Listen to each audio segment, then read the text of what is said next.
Bien, y vamos con nuestro próximo invitado. Llamémosle el hombre del momento. El hombre del momento. Le vamos a preguntar a él mismo, ¿qué será de don Jorge Quirós? ¿Cómo está, Jorge? Bienvenido a Llegó la Hora. Bienvenido, Jorge. ¿Cómo estás? ¿Cómo están ustedes? Qué gusto escucharlo. Igualmente, bienvenido a Llegó la Hora. Bueno, Jorge, cuéntanos. ¿Qué es de ti? O sea, de verdad dijimos en la introducción que era el hombre del momento, mencionado por el presidente de la República a raíz de la noticia del crecimiento, y la verdad es que el mismo presidente se pregunta sobre tu opinión respecto a este tema y nosotros también queremos saberlo. Mira, fue bien simpático lo que ocurrió hoy día. El presidente, bueno, debe tener mucho tiempo, quizás. Entonces, en su Twitter, a media mañana, cuando salió el dato del Banco Central, que da un crecimiento de 2,6% para la economía chilena este año, dice, ¿y dónde estará don Jorge Quirós? Y tiró eso y puso una foto de una columna que yo había escrito, una entrevista que había dado julio por agosto. Entonces yo, la verdad es que le contesté, yo no tuiteo, entonces hablo por los medios, ¿no? Hablé por varios medios que me llamaron, y le contesté básicamente que me parecía que el presidente no había leído lo que estaba en la entrevista, porque en el estado de la entrevista lo que yo hago referencia es que la economía no puede crecer 3% de modo sostenido, ¿ah? Y por lo tanto, si tenía un crecimiento alto el trimestre que veía, podía ser, pero era poco probable, ¿ah? Y no puede crecer 3% de modo sostenido, no más allá de culpa de este gobierno, no, sino porque llevamos 10, 11 años de decadencia, la inversión estancada, la productividad estancada, y en fin, ese fue mi planteamiento. Ahora, como el presidente está celebrando el 2,6, ¿no? Entonces hay que explicarse por qué, porque yo en ese mismo minuto, yo claro, tengo dirección de que la economía hay que ser 2,2 por ahí, ¿por qué estamos en el 2,6? Y la respuesta es muy simple, y de nuevo, insisto, no hay milagro en la economía, la respuesta es muy simple. La economía crece, ya sea porque hay inversión y eso significa oferta agregada, ¿sí? Más productividad, etcétera, o crece también momentáneamente, de corto plazo, porque tú empujas la demanda agregada, el gasto. También puede ser la economía en base a gasto. Y lo que ha ocurrido acá es que el gobierno que pensaba, cuando yo vi la entrevista, en recaudar 0,9 puntos del PIB más de lo que terminó recaudando, eso significa que había 0,9 puntos del PIB que iban a salir de la demanda agregada, ¿ok? Se iba a sacar al resto de la economía, y no se le sacó. Por lo tanto, el déficit fiscal fue mucho más grande, como todos sabemos, casi 3.000 millones de dólares, y es ese exceso de gasto financiado con deuda, bueno, lo que permitió tener un último trimestre bastante más elevado que lo que teníamos. Pero en ningún caso permite, es decir, como ha dicho el ministro de Hacienda, que hemos retomado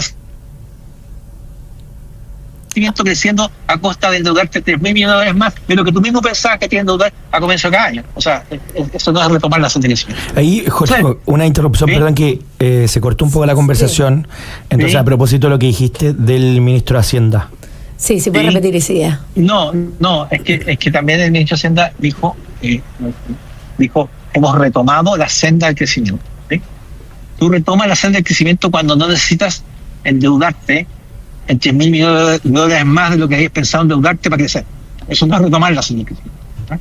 Eso es economía básica, todos hemos estudiado economía keynesiana, y tú te endeudas más de la cuenta, el gobierno gasta de forma desfinanciada, tiene un estímulo sobre la economía. Pero eso no se puede sostener a futuro, por lo tanto no se ha retomado la senda del crecimiento en ningún caso, ¿no? Y por lo tanto, bueno, esa fue mi respuesta. También me preguntaron que si yo pensaba que estaba bien que el gobierno celebrara o no. Mi respuesta es muy simple, yo creo que cada uno celebra con lo que tiene, ¿no? Así que no voy a poder arrancar vestiduras por eso. Y eso fue básicamente, tuvo mucho impacto, mucho comentario. Yo señalé, no le guardo ninguna animadversión del gobierno ni nada. Me gusta siempre discutir y en forma abierta los temas. Yo creo que si el presidente hubiese leído lo que el titular que puso en el Twitter no había hecho el Twitter. Pero bueno, da lo mismo, sirvió para explicar por qué crecimos 2,6, que no es un número particularmente alto, pero es un número que está un poquito por arriba de expectativas, sí, hay que decirlo. Pero ese 2,6 es producto del descuadre fiscal. Son vasos comunicantes, ¿ok?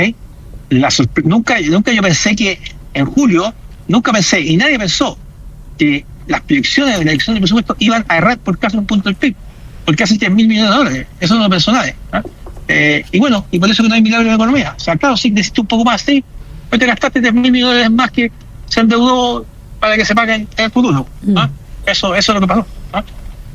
O sea, en ese sentido, estamos viendo un fenómeno, obviamente en otra magnitud, pero parecido al que vimos con los retiros, que hubo este sobrecalentamiento de la economía, sí, pero que en el fondo estamos endeudándonos y por tanto como adelantar gastos futuros que después vamos a tener que pagar. Sí, eso es lo mismo, pero lo único en otra dimensión.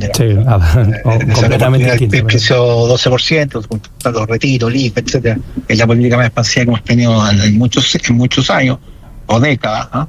Pero efectivamente, tú una economía, cuando tú expandes el gasto y expandes el gasto financiado con deuda pública, normalmente eso tiene un efecto expansivo. Se llama una expansión por vía de la demanda, que tiene efecto transitorio.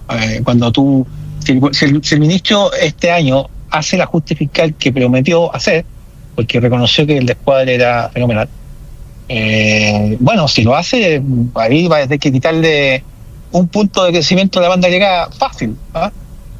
Y ahí yo creo que va a estar de vuelta en el 2 y fracción, por ahí, si es que no va bien. Si es que el precio del cobre se mantiene, sí, 2,2, 2,3 o 2, no sé. Si hace el ajuste. Ahora, si no hace el ajuste, claro, capaz que estamos 2,5, y van a celebrar de nuevo, pero van a entregar el país con un legado fiscal que es no tengo idea, una deuda sobre el producto que se va a ir caminando al 50%. Fíjate que la deuda no ha subido más, ha subido, pero pudo haber subido más si es que no hubiesen gastado prácticamente todo lo que queda del Fondo de Estabilidad Económica y Social, que se acabó. Si miras la deuda neta, lo que tú debes menos lo que tienes, habría visto una subida mucho más grande sobre el PIB que la que hemos estado viendo. Pero bueno, está lo mismo. Este es un crecimiento que se logró, esas décimas extras que se están celebrando, son la otra cara del descuadre fiscal. Por lo tanto, reitero lo que dije en esa entrevista y sería bueno que alguno de sus asesores recordara a su excelencia, no hay milagros en la economía. Pero eso fue básicamente, no, siempre, a mí no me... Creo que lo que menos estamos en Chile es enojarnos ni polemizar en forma airada. Así que, después, la pregunta, la talla fue un poco simpática, ¿dónde está el señor Jorge Quiroga? Y yo dije, bueno, aquí estoy. Yo tampoco, me parece que no leyó la columna, leyó el título. Claro. Eso, básicamente. Sí. O a lo mejor lo leyó y hay tema de lectocomprensión, eso ya sería otro tema, pero yo supongo que no lo leyó. No, y no fue el único emplazado. Camila Vallejo también a través de sus redes sociales emplazó a Klaus Schwab. Claro. Ha sido como la tendencia de tratar de ver qué responden los economistas a su 2,6. Pero quiero hacer un hincapié importante en lo que tiene que ver con el déficit fiscal, porque precisamente pareciera que se disfraza con esto del crecimiento económico, lo que está pasando detrás, con el exceso de deuda, el déficit fiscal, y eso precisamente, como bien tú decías, esto, bueno, genera un pequeño movimiento en el corto plazo, pero en el largo plazo, esto uno lo puede ver en economía familiar, uno puede gastar un mes un poquito más, pero si yo todos los meses estoy endeudándome cada vez más a largo plazo, eso es tremendamente perjudicial para la economía casera y lo mismo para el país. Y me gustaría preguntarte precisamente cómo esta política de estar gastando más de lo que tenemos, endeudarnos, finalmente va a terminar perjudicando la economía nacional y llevando cada vez más a un problema económico del mediano y largo plazo. Mira, esta es una tendencia que viene de hace más de una década, ¿ya? Para poner las cosas en equilibrio, ¿no? Hace más de una década que vamos gastando a nivel fiscal más de lo que recaudamos. Y lo que va ocurriendo es que como la tasa de interés, que la histórica ha sido 3%, la tasa de interés a la que se endeuda el gobierno, pero yo creo que va a ir subiendo, la marginal va a estar más parecida al 4 y tanto. Y esa tasa de interés es más alta que la tasa de crecimiento de la economía, la deuda sobre producto va creciendo. Y eso eventualmente va a tener problemas. Ahora, no está a la vuelta de la esquina, no, pero puede estar en 5 años más, 6 años más, o puede ocurrir una crisis en el mundo y te pilla sin el Fondo de Estabilidad Económica y Social, y con una deuda, no tengo idea, del 50% del PIB, y a lo mejor nos vamos todos con problemas. Entonces, efectivamente es un crecimiento que no no tiene sustentabilidad. ¿Ah? Y de hecho, si tú le das mucho a eso, eventualmente vas a tener inflación también. ¿Ah? Entonces, efectivamente, yo creo que cada uno celebra lo que puede, pero no veo mucho motivo de la sorpresa. La verdad es que, mira, todos nos sorprendimos con los números del último trimestre, pero en febrero descubrimos por qué nos estábamos sorprendiendo. Porque el descuadre del gasto público respecto a su recaudación, ¿sí? No fue el gasto, sino que más bien la recaudación que cayó, y se siguió gastando igual, fue fenomenal. Y de eso nos enteramos recién en los últimos meses del año pasado, y el número final que salió en febrero. ¿Ah? Entonces, claro, uno dice, oye, está recuperando economía. Incluso yo diría que el verano el sector inmobiliario empezó algunos segmentos a mostrar algunos signos de recuperación muy puntuales. Bueno, pues si hay 3.000 millones más en el sistema dando vuelta que no estaba. ¿Ah? ¿Y dónde está en deuda pública? ¿Ah? Eso es. Claro. Jorge, pensando que es año electoral y se vienen los distintos programas de gobierno, las distintas propuestas, ¿cuál crees tú que a nivel económico debiesen ser las prioridades de un gobierno que tenga como objetivo retomar la senda del crecimiento, entendiendo que hay decisiones a corto, mediano y largo plazo, pero cuáles para ti tú pondrías como unos ejes que son más bien fundamentales para efectivamente retomar de manera sincera y objetiva y con los costos que tiene la verdadera senda del crecimiento? Mira, yo lo vengo diciendo hace rato porque he participado un poco ayudándole a uno de los potenciales candidatos. Uh-huh. Para mí, esta es una mesa de 4 patas. ¿No? Una pata es la seguridad. ¿Sí? La seguridad hoy día debería ser parte de la política económica. ¿No? No hay crecimiento sin seguridad. Esa es una primera pata. Una segunda pata, las otras 3 patas tienen que ir con la economía. ¿Sí? Y te las voy a resumir. La número 1 de esas 3 patas, que si yo hablemos de la segunda pata después de la seguridad, es la desregulación significativa de la economía. ¿Sí? No estamos hablando de una ley de permisología, no, estamos hablando de eliminar permisos, eliminar regulaciones y en forma drástica. La tercera pata tiene que ver con reducir los impuestos de la empresa. Uh-huh. Yo creo que no podemos estar con impuestos del 27% compitiendo en el mundo de hoy. ¿Ah? Tenemos que bajarlo, yo creo que bajarlo al 17, que es lo que había en la época de Ricardo Lagos, y me parece que eso hay que hacerle un plazo corto de 4 años. Y la cuarta pata es reducir, no reducir, sino que resolver el problema fiscal. Porque el problema fiscal se te va a agrandar si tú además reduces los impuestos corporativos. Es cierto que eso te va reduce los impuestos y desregula a la larga el crecimiento, te va a permitir financiar, pero tú no puedes estar apostándole a eso, tienes que hacer el ajuste fiscal. Entonces, el ajuste fiscal que hay que hacer para resolver el desajuste que hay hoy día, más hacerle espacio a las bajas de impuestos, es del orden de los 9.000 millones de euros. ¿No? Esas son las 4 patas. O sea, 1, seguridad, 2, desregulación, 3, baja de impuestos corporativos y 4, ajuste fiscal. Ahora bien, eso más o menos creo que hay cierto consenso, pero el detalle clave, y sobre el cual yo he insistido muchísimo, es que no basta con decir estas cosas.